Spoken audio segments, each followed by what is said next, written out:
দিতে হবে, তাই না? এই হাত এরকম নামিয়ে নয়, হাত তুলে। শিকলটা কমে যাচ্ছে দাদা, কমে যাচ্ছে। কমে গেলে ভেতরে শুনতে না পেলে ও বাজাতে ভালো লাগবে না, একটু বাড়িয়ে দেবে। বাইরে বাড়িয়েছেন, সবাই শুনছে, আমরা ভেতরে শুনতে পাচ্ছি না, একটু বাড়িয়ে দেন। হরি বল। তাই সবাই বলবো বৃন্দাবনকে তো মনকে নিয়ে বৃন্দাবন যাব। ওরে রাখালে রাজা বলে দে না কোথায় বৃন্দাবন, শ্যামকুণ্ড রাধা কুণ্ড গিরি গোবর্ধন।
যমুনা উদার বয়ে যান, কেশি ঘাটার বংশী বটে আছে শ্যামদান।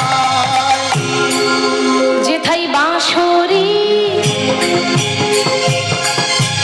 বাঁশরি বাজাই রে কালা, বাঁশরি বাজায় শ্যামকুণ্ডে রাধা কুণ্ডে বসি শ্যামরা।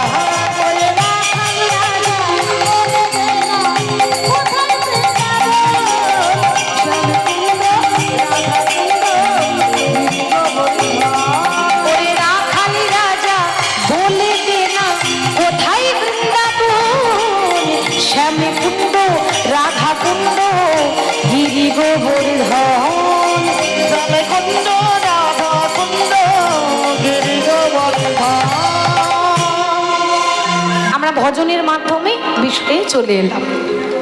এবার বৃন্দাবনে আস্বাদন করব ভগবান শ্রীকৃষ্ণের রাসলীলা। প্রথমেই বলি, রাস হচ্ছে তিন প্রকার। একটা হলো রয়াকার তালবিশ্ব রাস, একটা হলো রয়াকার দন্তেশ্বর রাস, আর একটা হলো রয়াকার মধ্যাহ্নস্ব রাস। স তো তিনটে, আমাদের বাংলা ভাষায় তিনটে স আছে, তো তিনটে রাসের তিনটে মানে বাবা। রয়াকার তালবিশ্ব রাস মানে রাশি রাশি। এই দেখুন আজকে কত ভক্ত, একদম এদিক থেকে ওদিক সব একদম বসে আছে, তাহলে এত এত ভক্ত এসেছে আজকে, বলতে পারেন আজকে রাশি রাশি ভক্ত, মানে অনেক, গোনা যাবে না। সেটাকে বলে রয়াকার তালবিশ্ব রাস। আর একটা হলো রয়াকার মধ্যাহ্নস্ব রাস। ওমা ঘোড়াকে যে লাগাম দেয় না, ঘোড়ার লাগাম দেয় তো, তা ঘোড়ার লাগামকে আরেক ভাষায় রয়াকার মধ্যাহ্নস্ব রাস বলে। আর একটা হলো রয়াকার দন্তেশ্ব রাস। তাহলে আজকে যে ভগবানের রাসলীলা করবেন, কোন রাস না রয়াকার দন্তেশ্ব রাস। এবার জানতে হবে, আমরা দেখবেন বলি ভগবান বৃন্দাবনে কতগুলো গোপী নিয়ে রাস করেছিল।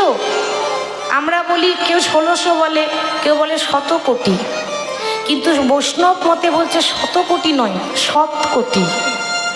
সৎ মানে সৎ আর অসৎ মানে তো জানা আছে, তাহলে 100 কোটি নয় 100 কোটি, মানে কয়েকটা গোপী যারা ভক্তি, যাদের মনে ভক্তি আছে, অন্তরে ভক্তি আছে। কারণ ভক্তি যার ভগবান তার, ভক্তি যার নেই ভগবানও তার কাছে থাকে না।